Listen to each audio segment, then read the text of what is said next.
Thank you for joining me for this spring equinox rune reading, celebrating what we call Ostara in the Celtic world, but covering the period from the 21st of March to up until the 1st of May. I took a slightly different approach this time when I set my intention for choosing the rune, because we're surrounded by so much craziness. I thought it would be a good idea to set my intention to receiving inspiration that would be applicable to this time. That isn't about really escapism from reality. It is inspiration for this time. And I also had the idea of going on from the rune reading to talk a little bit of the ideas that come to me. In the same way that I do if I'm taking a spiritualist service, I will give a reading, a short reading, or somebody else will give a short reading. And then I will speak on that theme. Here, the theme is going to be totally different because it's the theme of Ostara, of the spring equinox, and it is also inspired by the rune, not by a reading. So let me pull up now the rune that was chosen, that I chose quite carefully. I'm just going to share my screen and see how this goes. Let's make that larger. That's better. Pop this up in the corner and we're away. There we go. There we go. That's nice. So Othella or Othel was the rune that came out. And it actually does have an analogy with spring, because it's very much about the roots that we have, that, you know, in our own case, those roots go back through our families, through the society around us, and deep within whatever group of people, what we call the tribe that we came from. All of this is significant. All of that has great wisdom within it. But isn't that what happens in spring? That the roots, literally the life force is drawn up through the root to create the produce that will grow on the earth, to create the beautiful flowers and all the forms of nature that in the Northern Hemisphere spring forth at this time. So Othel, I always say Othel, comes to remind us also that the wisdom and ways of thought and being from the past are really a precious inheritance.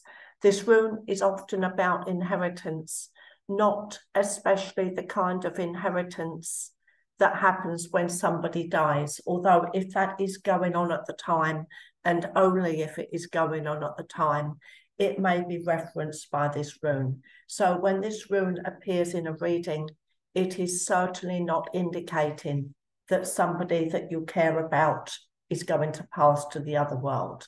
It may be telling you that something like that is going on at the moment, that somebody has passed and, you know, their will is being sorted out. It can show when that is happening, but other runes will appear too that would show that you're dealing with something of that kind of nature. But also with this, we're talking about the inheritance that we can draw upon. The past is often just discounted as something that is no longer relevant. And yet we can see at this time that many people have started to look to some ways of the past as a way of dealing with the hardships they are facing. For example, being very economical with fuel in terms of heating and cooking. This was something that our grandparents had to get used to, or rather, for many people, it was their normal in our grandparents' time. You put the fire on sparingly, you use the heat for cooking, to cook as much as possible rather than being wasteful with it. And people are relearning this, but of course, nowadays there's so much more that they can do. We've got things like casserole makers that use very little fuel, but it is still about thinking ahead.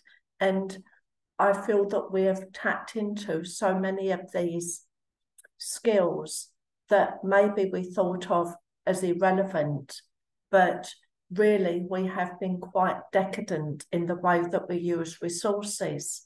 And I'm not here thinking about those, that really are short of food, that really, cannot afford to buy a pair of shoes for their child that is desperately needed. I'm not talking about that kind of need.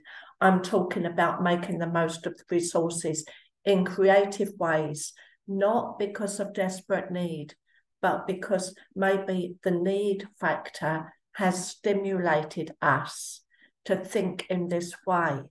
And that is a precious gift that we can receive to take forwards, whilst at the same time wishing and working towards and pressing for the kind of society where nobody is in that kind of need for very long, or even at all. But just that we place that value on what we're able to do, what we're able to contribute.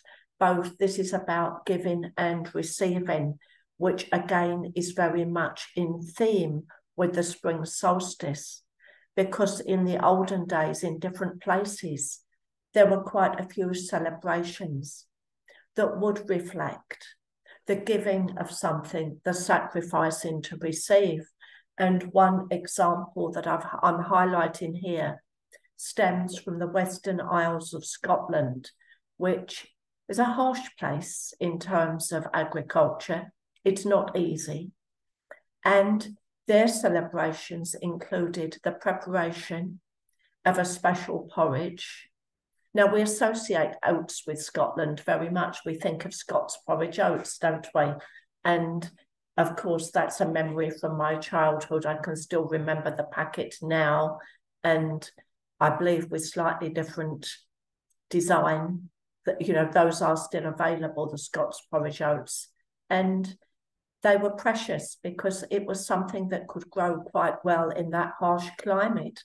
But even so, the people would, at this time, prepare a special porridge and they would pour it into the sea. The symbology of that being that the giving to the sea of the land's bounty would actually encourage the bringing to land of the produce of the sea. And they would try to do it on a stormy night so that that porridge could be dispensed or dispersed more widely by the presence of the tide and the wind and so on, driving those forces. And I can just imagine these people, in the north, the west of Scotland is far north. It would be cold. It would be a bitter evening. It could well be below freezing. There might be snow on the ground. The wind might be howling, as it is doing here at the moment. So if you hear a howling sound, it is not a pack of wolves. It is the wind outside the apartment, because we live very close to the seafront here. So the wind is that much greater. But we've had a few spring days. We've had 7-8 degrees, and that was nice. Now we're back to cold temperatures, and it feels like winter again because spring won't spring here just yet. But it's about what we can put in the chalice of life as well as what we can take out, because that inheritance that is highlighted by Othila also applies to what we gather to us in life, never more so than if we've been away from our own land, or away from our family that we want to be with, or away from our tribe, and we've been in a way out into the world, gathering our own power, gathering our own experience, perhaps bringing back the money. You know, some people, they go away in the army or the navy. They go away because their work takes them on a mission of some kind to go away. People go away to study, but then when they return to their land, whether as visitors or whether as residents, they are bringing back the knowledge that they have gained to that land, because they are coming back as enriched people. And we are always enriched by our experiences, whether those experiences will give us a certificate of recognition or not, that any experience is a form of enrichment. Even the experiences we don't like, even those times, you know, when we say, well, that was sad because we lost someone to the spirit world, or an opportunity we missed out on, or something like that. But we still have an experience that is ours, that's become a part of us, that we have more to give, more to contribute, more to give and take with. And I like the analogy of balance at this time, the balance between light and dark, the balance between giving and taking, and knowing that we're going into the time of greater sunlight, where the light is greater in volume. The hours of light are greater in volume than the hours of darkness. And doesn't that give us a responsibility, but also the pleasure of making the most of that daylight, of acknowledging the beauty? Isn't it nice to be able to go for a walk in the evening after supper and to know that it will be light? And of course, that's something that we look forwards to during the darkness of winter. But to come back to the theme of Ostara and themes and ideas that come from the past, of course, Ostara is an old Germanic goddess whose name has been given to the spring equinox throughout the Celtic world.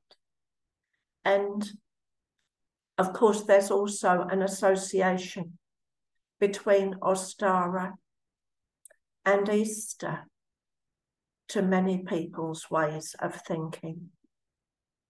Another goddess that's associated with this time is the Norse goddess Idun, who is associated with rejuvenation, spring, and eternal life, and also the balance between light and dark.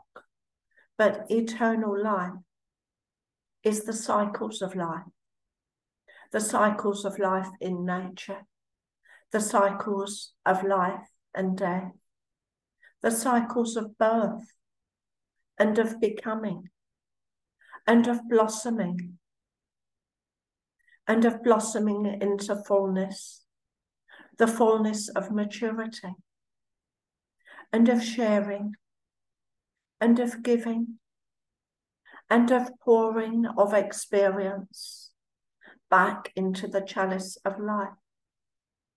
The chalice of life, which gave us to the earth at the time when we were born, can receive back from us throughout our lives. For we receive nourishment. We have nourishment to give.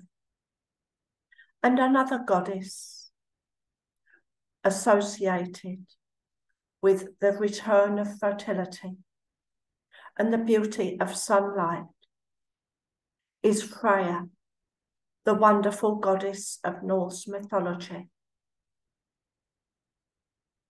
And Brisingamen, the golden necklace that was made for her by the dwarves in the darkness beneath the earth, the realm where the precious metals are found, reflects the glory of the sun's returning rays. And when we look at the kind of necklaces that have been found from the olden days in Sweden. We know that these were torque necklaces with jewels within them, and they were very special and very precious. But when we think of it like that, of a circle symbolically, of a circle of sunlight, and how we want to be surrounded by that sunlight, and how we want to reflect the presence of the sunlight and the positive things that sunlight represents for us, showing the way, growth, fertility, beauty, the magic and majesty of life. All of these things are made possible by sunlight. And when we see the sunlight and feel its warmth on our skin, it is easy to be reminded of the majesty and beauty of creation that brought forth all of these wonderful things. And to remember that even in the kind of times that we live in now, which are confusing and crazy, difficult to describe it any other way, we can take sustenance from the beauties of life. We can take sustenance from the stories of many different mythologies. And there are so many stories in all mythologies. And those that I know are but a tiny portion of those that can be explored. And when we explore, we gain more. And when we explore, something within us opens, like the beautiful gold that can be found in the heart of a spring flower. We know that that is within us, and that it is within our power, or at least our aspirations, to direct our thoughts to ideas of what might be, what could become. Because when we look at Othila and Othil, it doesn't just reach back into the past. It stretches forwards into the future. And to remember that we are part of a lineage, and that when our loved ones, people that are of an age to be my grandchildren now, I wonder what it would be that they would look back on, 20, 30, 40, 50 years from now, and what they would have to say about this time, and what was good about it, and what should have been done very differently. I think that this is a fascinating subject, but it's lovely to imagine what people from the future might think about the times that we are living now. And if they could look back and see those times that we are living now, look back from the future as an exercise, what would they hope that would happen now? What would they hope would be nourished into greater existence during these times? And I'm sure that there will be people looking back and pondering this very question in the same way that I can look back and wonder how it would have been if a certain something happened differently. And when we think of this, we usually think of the things that by the grace of God didn't turn out badly. And we know that there is more. There is more that we can aspire to. How about looking in our hearts for those thoughts and ideas that can inspire us in the moment,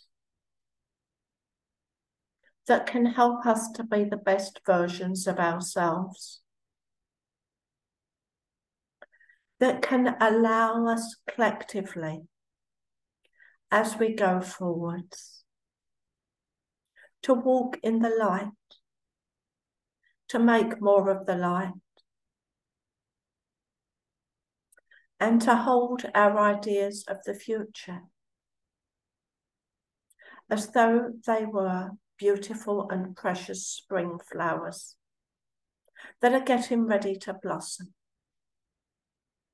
And just to know that each individual is part of the whole, and that we're all present, all valuable,